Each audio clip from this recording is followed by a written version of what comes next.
لس ورځې د الله رب العزت درته دوی خلوت کړی او د مخلوق سره رابطه منقطع وه، د خپل کور سره، د خپل اهلیه سره، د خپل اهل و عیال سره، د خپلوانو اقرباو سره رابطه قطع وه، یعنې د ټول مخلوق نه رابطه منقطع شي او د یو خالق متعال سره رابطه جوړه شي. دا څومره لوی عبادت دا په دې میاشت کې. دارنګې عزتمندو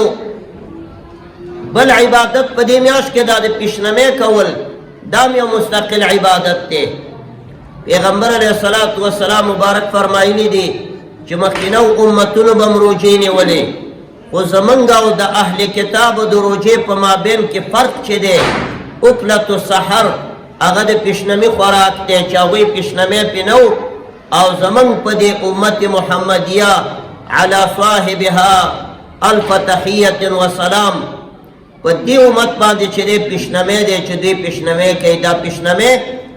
زمونږ او د تیرو امتونو د روژو په مابین کې توپیر او فرق دی. دا هم یو مستقل عبادت دی.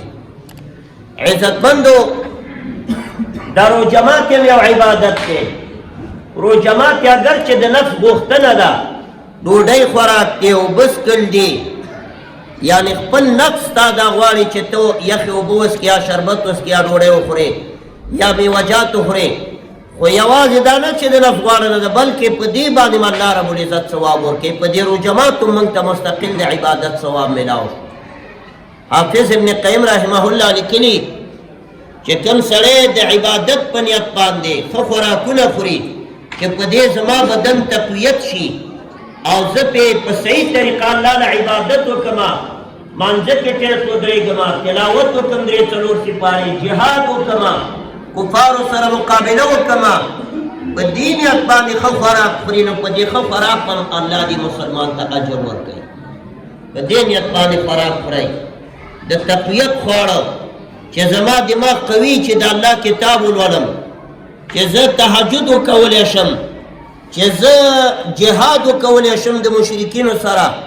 او د کفارو سره. په دې نیت باندې ښه خوراک یا ټریننګ یا ورزش دا هم په عبادت کې شمارل کېږي. نو د روژه ماتې دا خوراک که یو خوا د نفس غوښتنه وه خو بل خوا ته د الله عبادت و. نبی علیه السلام مبارک فرمایي للصائم فرحتان، فرحة عند فطره وفرحة عند لقاء ربه. روجهدار د پاره دوه خوشحالۍ دي په خصوصیت سره چې دا غیر روجهدارو د پاره نشته. یو خوشحالي په وخت د ماښامي کې چې اذان وشي او د شربت یا د اوبو نه ډک جام راوالي او خولې ته ونیسي، نو ډېر خوشحالۍ. او بله خوشحالي عزتمندو کوم یو وخت کې ده؟ عند لقاء ربه، چې په ورځ د محشر د الله سره مخامخ کېږي، روجهدار به ډېر خوشحاله چې د الله سره ملاویږي. نو په دې وخت کې به عزتمند روجهدار ډېر خوشحاله میاسې به عینکې راکړي. نو روژه دا یو داسې میاشت وه چې بیا په دې 11 میاشتو کې مشکله ده که داسې میاشت مونږ ادراک. خو الله کریم نه دا سوال کوو چې راتلونکي کاله پورې مونږ او تاسو ټول ورله په خیر و عافیت بیا ژوندي ورسوي. یو د تراویحو کې څومره خوند و، خو دا خوند هغه څوک احساس کولی شي چې هغه کې د ایمان سکروټه او د ایمان جذبه د هغه په زړه کې بلی، چې د ایمان نه کمزوری، د عقیدې نسخای، ناولی، پلیتي، هغه تراویحو ته قایله نه وي، هغه دې ته یو عبادت وایي. هغه شیطان دی عزتمندو، انسي شیطان دی. لکه پیرانو کې چې شیطانان شته، من الجنة والناس. الله وایي ګورئ اخري صورت کې الله قرآن کریم کې څه وایي؟ په 3 نومونو د الله باندې موږ ته الله دا تعلیم راکړی چې زما په 3 صفتونو پناه وغواړئ. قل اعوذ برب الناس، ووایه چې ای در کائنات ربه په تا باندې پناه غواړم. ملک الناس، ای بادشاه د ټولو خلکو په تا پناه غواړم. اله الناس، ای د ټول کائناتو معبوده په تا باندې پناه غواړم. د څه شي نه پناه غواړي بنده؟ من شر الوسواس الخناس، د شر د هغه شیطان نه چې وسوسې ورچي سینو کې مسلمانانو ته. یا وایي تراویح نشته، یا وایي ذکر نشته، یا وی تلاوت چې څوک په ترجمه نه پوهېږي تلاوت پیدا نه لري دا الوسواس دا وسوسې اچوي الخناس خو تختې پټېږي څوک چې ورته د الله ذکر وی د رسول الله حدیث وی پټ شي شاته الخناس په شا پټېږي الذي يوسوس في صدور الناس چې وسوسې اچوي په سینو د خلقو کې ته به وایې چې وسوسې خو شیطان اچوي هغه جني شیطان چې نه ښکاري الله وایي نه من الجنة والناس په پیرانو کې هم شته او په دغه انسانانو کې هم شیطان شته په دې عامو انسانانو کې شیطانان شته که نه دغه شیطانان دي چې عبادت ته قایله نه دي چې مسلمان د عبادت نه وباسي د مسلمان جذبه سړی د مسلمان ایمان او غیرت چې دی راټیټوي درجې راټیټوي دا هغه شیطان دی په انسانانو کې عزتمندو تراویح دا یو عبادتو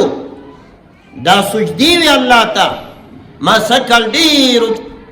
مواقعو باندې دا خبره واضحه کا په ډیرو ختمونو کې ما شرکت وکړو الحمدلله د دورې تفسیر په ختمونو کې نورو رسوالانو تم پکې زلاړم آخري درې صورته به یې پرېښي وو بیا به علماو ترجمه ختمه کړې وه الحمدلله ما به هغه تشریح او د رمضان مبارک د تراویحو په ختم کې ما ډیرو ځایونو کې شرکت وکړلو او دا خبره ما وکړله ورته چې ای مسلمانانو په تراویحو باندې خوشحاله شي او د الله شکر پرې وباسه ووایه چې الحمدلله موږ او تاسې